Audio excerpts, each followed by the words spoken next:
Vous avez peur du dentiste, des aiguilles, d'une prise de sang ou d'une opération? Alors il y a quelque chose d'important à comprendre. Votre peur actuelle peut être liée à une association que votre cerveau a apprise.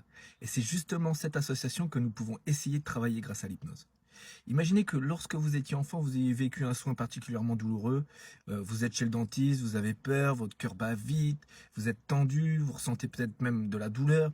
Et autour de vous, votre cerveau enregistre énormément d'informations.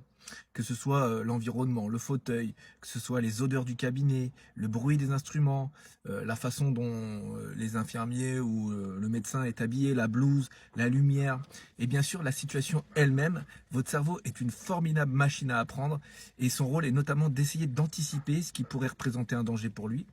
Il peut donc apprendre une association très simple, dentiste égale danger. Et quelques années plus tard, vous n'avez même plus besoin d'avoir mal pour avoir peur. C'est-à-dire que l'odeur du cabinet peut suffire. Le bruit de la roulette peut suffire. Voire même une aiguille peut suffire. Parfois, simplement penser au rendez-vous, ça suffit déjà à vous stresser. Parce que votre cerveau a appris à anticiper. On pourrait appeler ça, dans un langage simple, un ancrage négatif. En psychologie ou en neurosciences, on parle plutôt d'apprentissage associatif ou de réponse conditionnée. Et votre cerveau a associé une situation ou certains signaux à une réaction émotionnelle. Et c'est là que l'hypnose devient intéressante. Parce que en séance, on essaye de créer et renforcer une nouvelle association, cette fois-ci volontairement. Et je peux par exemple vous accompagner sous hypnose vers un état de calme et de sécurité. On travaille la respiration, le relâchement musculaire, les sensations, l'imaginaire bien sûr, l'attention.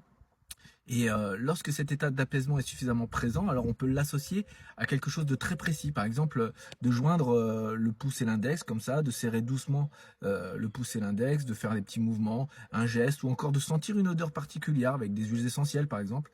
Et on répète cette association, que ce soit le geste, l'apaisement, ou l'odeur et l'apaisement.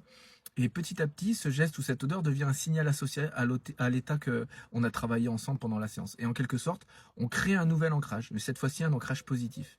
Et le but, c'est pas d'effacer magiquement l'ancien souvenir, c'est pas non plus de supprimer toutes vos émotions, mais on cherche plutôt à créer une nouvelle réponse suffisamment forte et accessible pour rentrer en concurrence avec l'ancienne réaction automatique. Et ensuite, arrive le jour du rendez-vous, vous entrez chez le dentiste. Alors bien sûr, l'ancien automatisme commence peut-être à se déclencher, votre cerveau reconnaît l'environnement, vous envoie ce message, attention, danger, je reconnais cet endroit.